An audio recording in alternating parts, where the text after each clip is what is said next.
The baby isn't yours, David. I watched my son's face crumble as I held the DNA test results. Jessica's smug smile vanished faster than free cake at Weight Watchers. If you're watching this, subscribe and let me know where you're watching from. Because, honey, you're about to hear how one gold digger met her match. 3 weeks ago, I wasn't special enough to see my grandson being born. Today, I'm the woman who exposed the biggest lie of my son's life. What I discovered about the real father changed everything. Let me take you back to Tuesday morning, when one phone call started Jessica's world crumbling. Jessica, hi. How are you feeling? When can I meet the baby? Long pause. Then that sickeningly sweet voice. Oh, Sandra, Connor's already here, born 3 days ago. My heart stopped. 3 days? Why didn't... We only wanted special people there. Her tone dripped fake sympathy. You understand. Special people. I'd raised David for 32 years, and I wasn't special enough for my grandson's birth. Surely now I can visit. We're not having visitors this week. New baby, you know? I hung up shaking. But Jessica's Instagram told a different story. Photos everywhere. Her parents holding Connor, her sister cooing over him. Even Tyler Brooks, David's best friend, bottle-feeding my grandson. Everyone was special except the grandmother. The photo that stopped me cold showed Tyler holding Connor with the caption, "Uncle Tyler already wrapped around this little guy's finger." Something about Tyler's expression, the way he cradled Connor like he'd done it forever, made my stomach clench. Then Jessica's cousin Marcus commented, "Little dude looks exactly like me. Must run in the family?" Marcus was right. Connor did look like him, but Marcus also looked remarkably like someone else. Someone who'd been spending suspicious amounts of time helping David's exhausted wife. That's when my nurse instincts kicked in. For 8 years, I was Sandra Mitchell, RN, and I knew things about genetics Jessica clearly hadn't counted on. See, Jessica made one crucial mistake. She thought she could manipulate everyone around her, but she forgot I wasn't just David's overbearing mother. I was a medical professional who delivered enough babies to spot inconsistencies from a mile away. The way Tyler handled Connor wasn't like a friend learning to help. It was like a father who'd been practicing for months. Jessica's secretive phone calls every morning at 6 a.m. weren't to her sister having boyfriend drama. They were damage control conversations with someone who had a lot to lose if the truth came out. And that comment from Marcus about family resemblance? Dead giveaway. Jessica's family had strong features, but Connor didn't look like Jessica's side at all. He looked like Tyler's side. Specifically, like Tyler. But I needed proof before destroying my son's world. Because accusing your daughter-in-law of paternity fraud isn't something you do on a hunch, even when that hunch is screaming louder than a smoke alarm. What happened next? Well, the universe has a twisted sense of humor. Just when Jessica thought she'd successfully isolated me from her perfect little family, fate handed me the exact opportunity I needed. A burst pipe, a sick baby, and one very revealing hospital visit were about to turn Jessica's carefully constructed lies into evidence that would change everything. But first, let me tell you exactly how this manipulative little princess had been playing my son for months before Connor was even born. Jessica Parker walked into our lives 6 months before Connor's birth like a hurricane in designer heels. 27, blonde, bubbly, the kind of woman who says babe to everyone, and somehow makes it sound condescending. David fell harder than a drunk bridesmaid at an open bar. Me? I saw right through her from day one. Call it 64 years of experience with fake people, but something about Jessica screamed trouble louder than a car alarm. "Mom, she's amazing," David gushed after their 3rd date. "She really gets me." Oh, she got him all right. Got him exactly where she wanted him, wrapped around her perfectly manicured finger. The manipulation started subtly. Jessica would plan surprise dates during our weekly coffee meetings. She'd suggest David needed space to grow as a person. Translation, space from his allegedly overbearing mother. But the real damage began when she announced the pregnancy via group text. A group text! 32 years of being his biggest supporter. And I found out I was becoming a grandmother through a mass message, like I was some distant cousin. "Can we celebrate with dinner?" I asked when I called. Long pause. Jessica's voice in the background then. "We're keeping things quiet, Mom. Jessica's been pretty tired. Too tired for his mother, apparently, but not too tired for Tyler, who I could hear laughing in the background during every phone call. That became the pattern. Every attempt to connect got blocked by Jessica's pregnancy needs. Too nauseous for lunch, too stressed for visitors, unless those visitors were Tyler, Jessica's family, or their trendy couple friends. I was demoted from mother to acquaintance, watching my son's life through social media like some stranger. Pregnancy is overwhelming, David explained during one rare conversation. Jessica needs calm energy right now. Calm energy. My excitement about my first grandchild was apparently too intense for delicate Jessica. But Tyler's energy? Perfect. Tyler helped with the nursery, went to appointments, provided emotional support, while David worked overtime to afford their bigger apartment. The isolation got worse as months passed. Weekly visits became monthly. Then, "I'll call when I can, Mom." Jessica had successfully positioned herself as the gatekeeper to my own son. Then came the labor call. David's panicked voice. "Jessica's at the hospital, but she wants to keep it small." Small. My first grandchild's birth was going to be small, and I wasn't invited. 3 days of silence followed. 3 days of wondering if everything was okay, feeling like a stranger in my own family. That's when I made the call that started unraveling Jessica's perfect plan. We only wanted special people there. Special people. The woman who'd cut me out of every milestone was suddenly the authority on who deserved to be in Connor's life. But here's what Jessica didn't understand about mothers like me. We don't go down without a fight. And we definitely don't let manipulative little princesses destroy our families without consequences. What Jessica also didn't realize was that her social media strategy was about to backfire spectacularly, because while she was busy documenting her perfect life for the world to see, she was also creating evidence of lies that would soon come back to haunt her. What would you do if someone treated your family this way? Let me know, because what happened next was just the beginning. Jessica's Instagram became my investigation tool, and honey, she made it easy. Her feed exploded with baby photos. Connor sleeping, Connor being fed, Connor surrounded by gifts from wonderful people welcoming him into the world. Tyler featured in almost every post. "Uncle Tyler is smitten." She captioned a photo of him feeding Connor with suspicious expertise. But the picture that made my blood boil showed Connor's tiny hand gripping an adult finger, captioned, "Daddy's little fighter." Such a strong grip. Except when I zoomed in, that hand had a distinctive scar across the knuckle. Tyler's scar from a childhood accident I'd heard about countless times. Tyler's hand, not David's. Then came the comment that confirmed my suspicions. Jessica's cousin Marcus wrote, "Little dude looks exactly like me. Must run in the family." Marcus wasn't wrong. Connor did look like family. Tyler's family. Marcus and Tyler shared similar bone structure, and Connor had inherited those same features. But Jessica's lies were about to catch up with her, courtesy of a burst pipe. "Mom?" David's frantic voice called Thursday afternoon. "Our apartment flooded. Can we stay with you for a few days?" "Come home right now," I said without hesitation. An hour later, David walked through my door carrying the most beautiful baby I'd ever seen. Dark hair, serious blue eyes, absolutely perfect. "Mom, meet Connor." Looking at my grandson, I felt overwhelming love mixed with growing certainty that something was very wrong. Connor was gorgeous, but he looked nothing like David had as a baby. He looked like Tyler. Living with Jessica was like hosting a polite tornado. She charmed David constantly while treating me like hired help in my own house. But her behavior around Connor was the real tell. Jessica never let me hold him, always had an excuse. He just ate, might spit up.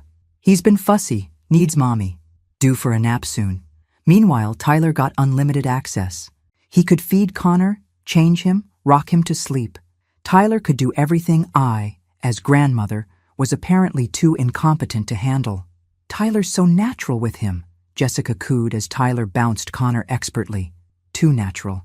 Tyler handled Connor like someone with months of practice, not an uncle just learning. And Connor responded differently to Tyler than to David. With David, he was sweet but fussy. With Tyler, he was calm, content, like he recognized something familiar. The final clue came from Jessica's mysterious phone calls. Every morning at 6 a.m., hushed conversations that ended abruptly when anyone appeared.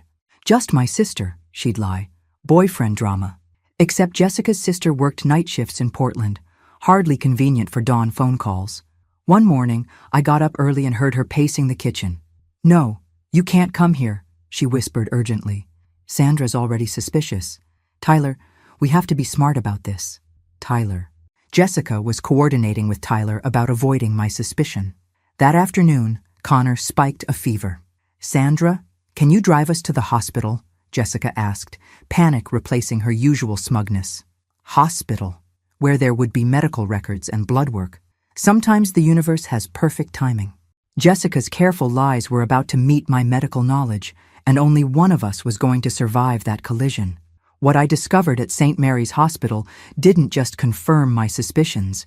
It gave me ironclad proof that would destroy Jessica's world forever. But first, I had to decide whether to tell David the truth, even knowing it would break his heart. St. Mary's Hospital emergency room brought back memories from my nursing days. Controlled chaos, and that unmistakable antiseptic smell. Connor's fever hit 101.8 degrees, serious for a 3-week-old. The intake nurse asked standard questions while Jessica answered with impressive detail. "Father's blood type?" the nurse asked. Jessica hesitated, barely a second, but I caught it. O positive, same as mine. My nursing training kicked in immediately. Both parents O positive means the child must be O positive.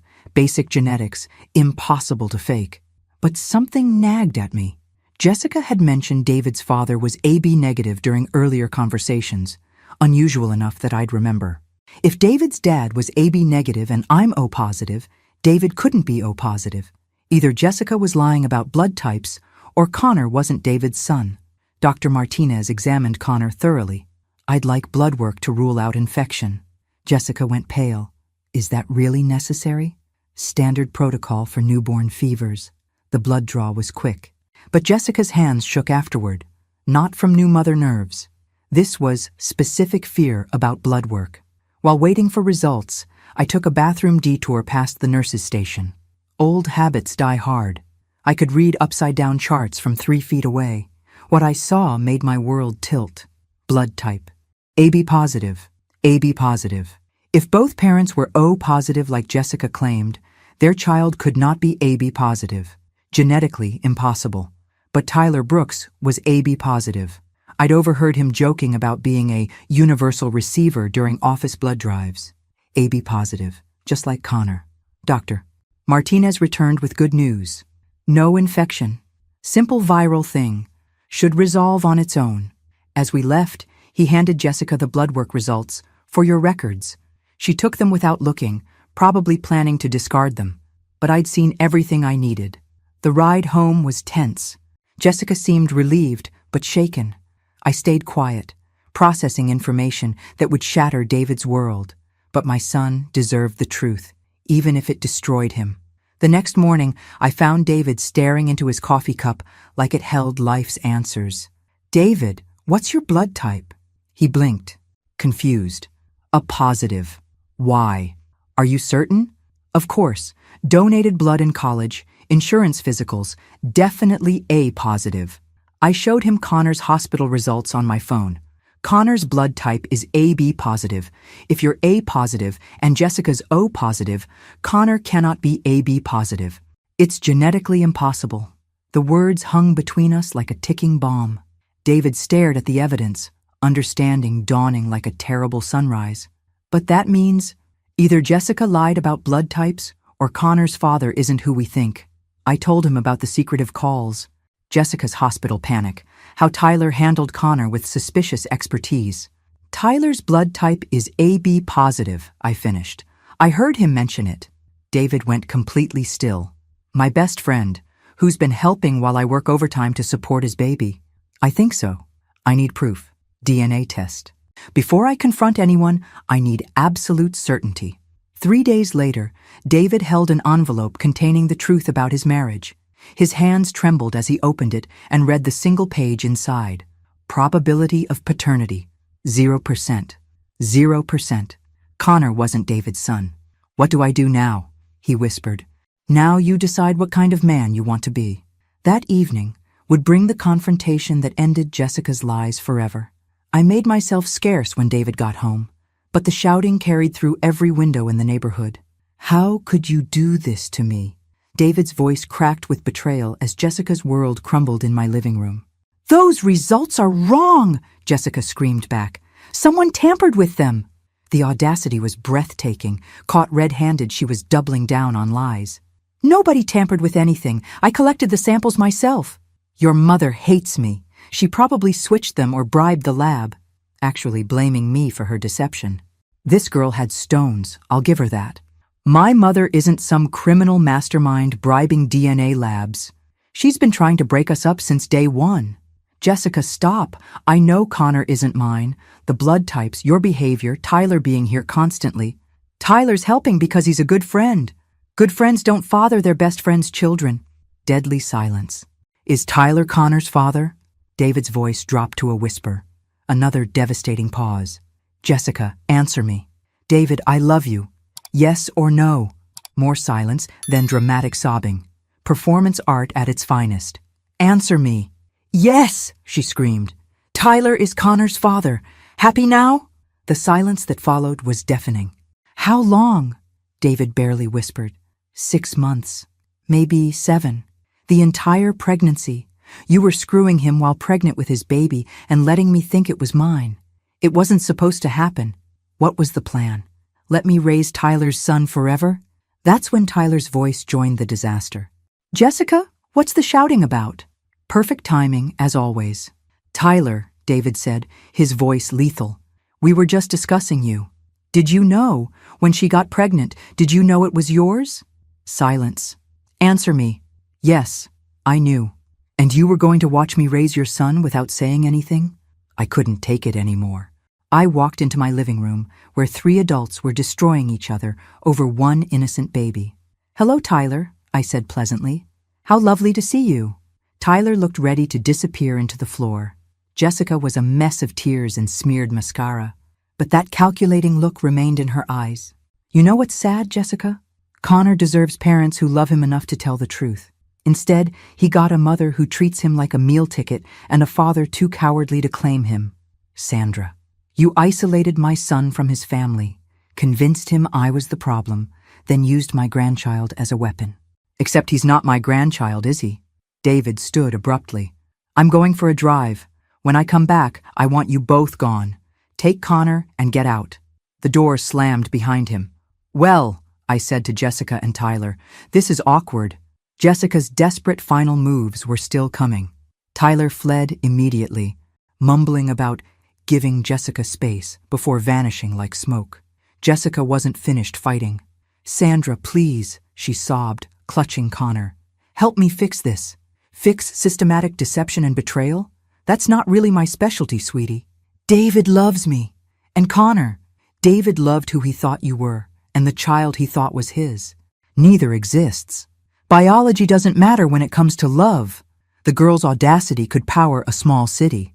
You're right, biology doesn't matter, but honesty does. Trust does. You destroyed both. Jessica collapsed onto my couch, finally looking genuinely defeated. I never meant for it to happen this way. What way did you mean? Marry the stable one? Keep the exciting one on the side? Hope nobody noticed? Her silence was answer enough. Jessica, you're not evil. You're just a young woman who made incredibly selfish choices, and now you're facing consequences. What am I supposed to do? I have a baby, no job, nowhere to go. You have Tyler, Connor's actual father. Tyler doesn't want to be a father. He made that clear from the beginning. Well, that's between you and Tyler now. Sandra, desperation creeping into her voice. What if I told David everything? Promise never to lie again? Everything? There's more? Jessica's face went dead white. What else, Jessica? David's inheritance. I knew about his father's trust fund. Ice water in my veins. David's substantial inheritance that vested upon marriage and having children. So you weren't just trying to trap David. You were trying to access his money. I needed it. Student loans. Credit cards. I'm drowning in debt David doesn't know about.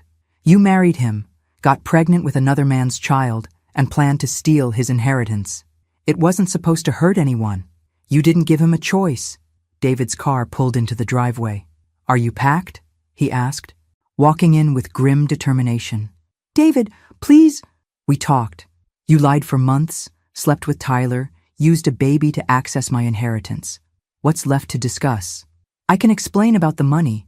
You married me for my inheritance while sleeping with my best friend and using his baby to unlock it. That's not marriage.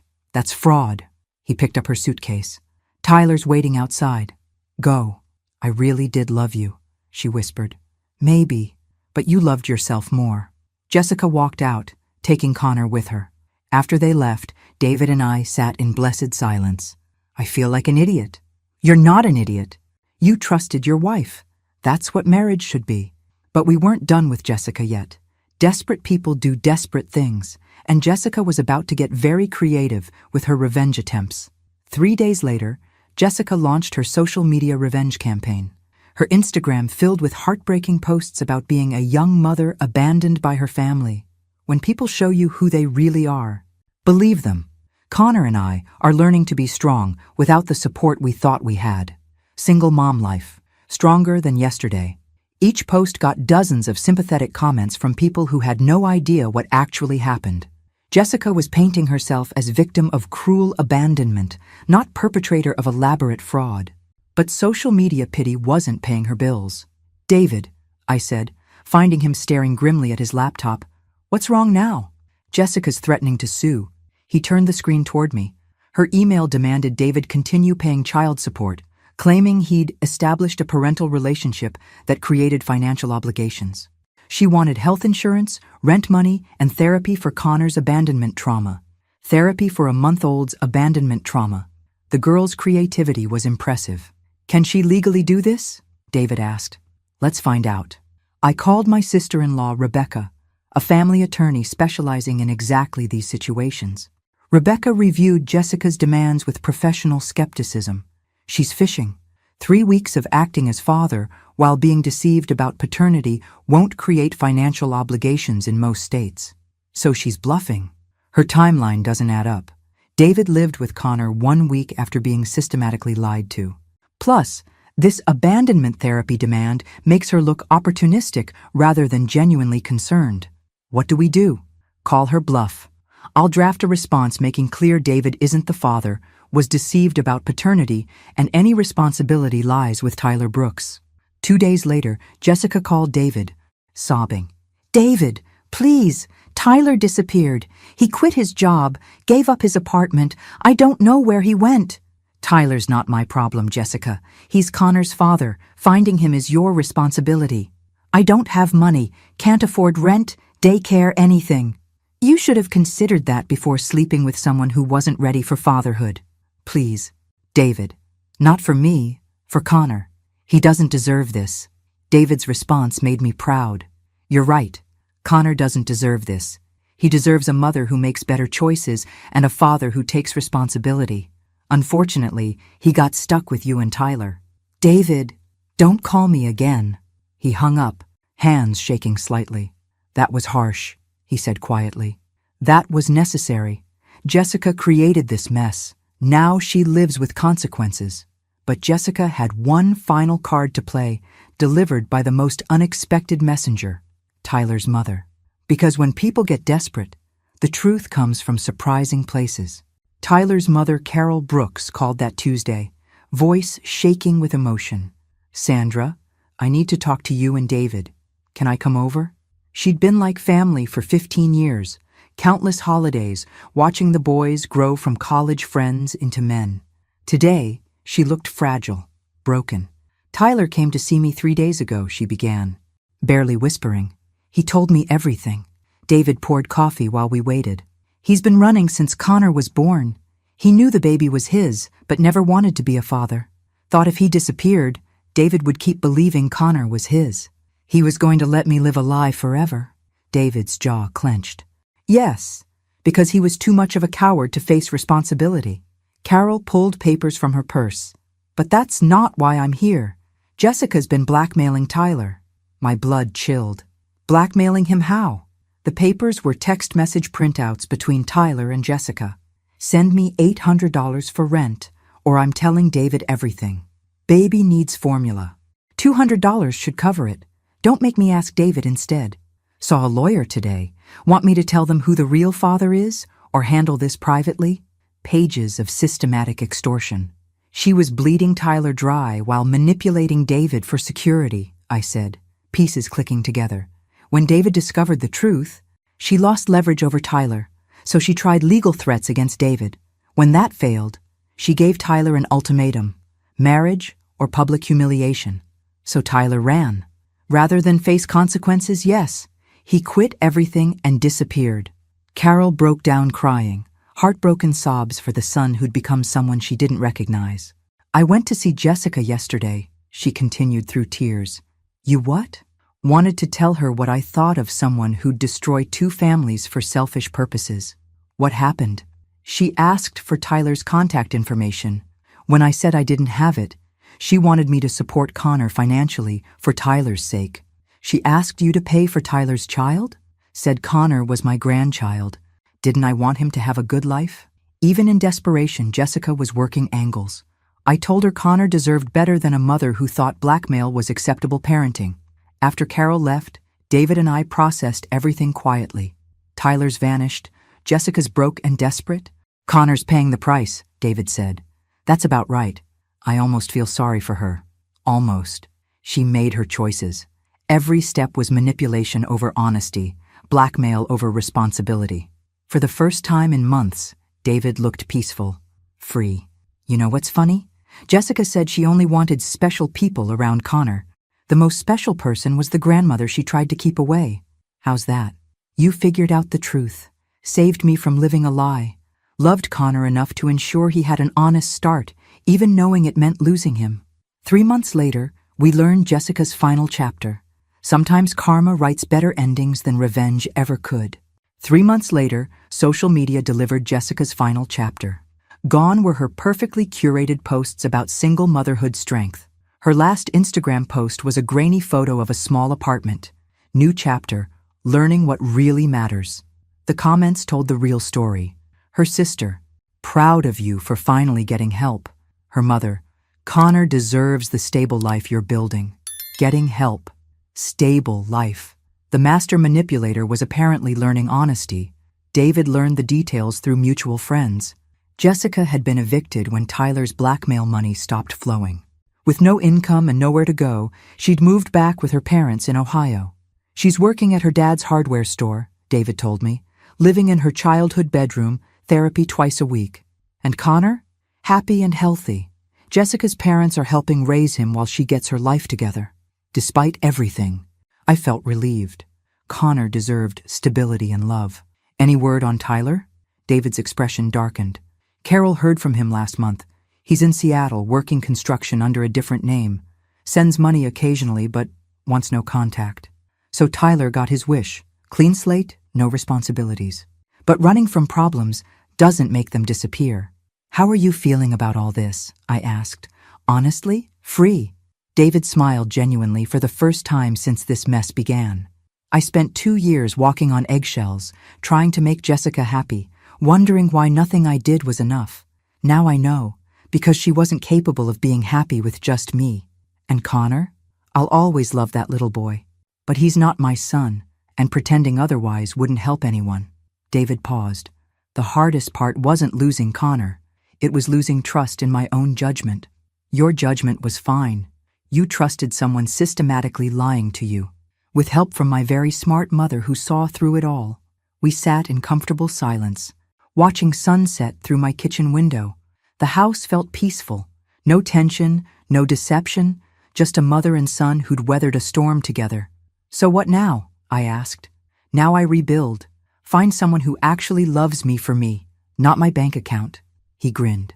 Think you can restrain yourself from scaring off the next woman I bring home? After Jessica, anyone genuinely honest will seem like an angel. And if she's not honest, then she'll learn this family doesn't tolerate deception. We've gotten quite good at spotting liars. David raised his coffee cup. To learning the truth, even when it hurts. To family that stands together against manipulative blondes in designer heels. We clinked cups, and everything felt exactly as it should. 6 months later, David brought someone new home. Mom, I'd like you to meet Sarah Chen. Sarah, this is my mother Sandra.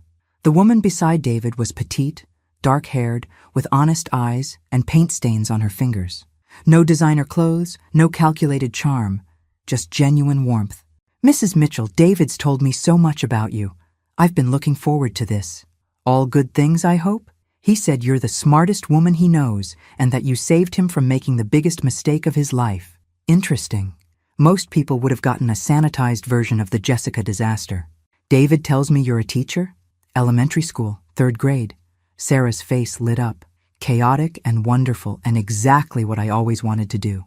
She answered questions directly, made eye contact, didn't try to charm me or position herself as David's protector from his overbearing mother. When David took a work call, Sarah didn't suddenly change her demeanor or fish for family information. "Can I ask you something, Mrs. Mitchell?" "Of course." "David mentioned his marriage ended badly, that you helped him see the truth about someone lying to him. I want you to know, I'm not here to compete with anyone. I just really care about your son." "What exactly did he tell you?" "That his ex-wife cheated with his best friend and let him believe her baby was his when it wasn't. That you figured it out through medical knowledge and saved him years of living a lie. The whole truth." David had told her the complete, embarrassing, painful truth. "And that doesn't scare you?" "It tells me David comes from a family that values honesty over convenience. That's attractive." "Actually?" When David returned, I watched them together. Sarah teased him about his terrible cooking. David laughed at her 3rd grade stories. They moved around each other comfortably, people who genuinely enjoyed each other's company. No performance, no agenda, no hidden motives. Just 2 people who liked each other. After they left, David called. "So what do you think?" "I think she's nothing like Jessica." "Is that good or bad?" "David Mitchell, that's the best possible thing I could say about any woman you bring home." He laughed. The real, full laugh I hadn't heard since before Jessica. "She's pretty great." "Isn't she? She seems lovely. But more importantly, she seems real." "She is real. What you see is what you get. No games, no hidden motives, no carefully crafted persona. And what does she want? Apparently me. Paint stains, trust issues, protective mother and all. You deserve someone who wants all of you. I know that now, thanks to a certain smart woman who wouldn't let me live a lie." A year later, I sat front row watching David marry Sarah in her parents' backyard. Sarah's vows were simple and honest. "I promise to always tell you the truth, even when it's hard. I promise to love your family as my own. I promise to never make you choose between people you love." As they kissed, I glimpsed Jessica's Instagram story on someone's phone. Connor, now walking and gorgeous, with the caption, "My beautiful boy is thriving, grateful for second chances and honest starts." Honest starts. Sometimes people really can learn from their mistakes. But I was more interested in the honest start happening in front of me. David had found someone who loved him without agenda, manipulation, or lies. Sometimes the most beautiful revenge is living well, loving honestly, and choosing truth over convenience. What would you have done in my situation? Let me know in the comments, because sometimes telling someone the heartbreaking truth is the only way to save their life. Thanks for listening. Don't forget to subscribe and feel free to share your story in the comments. Your voice matters.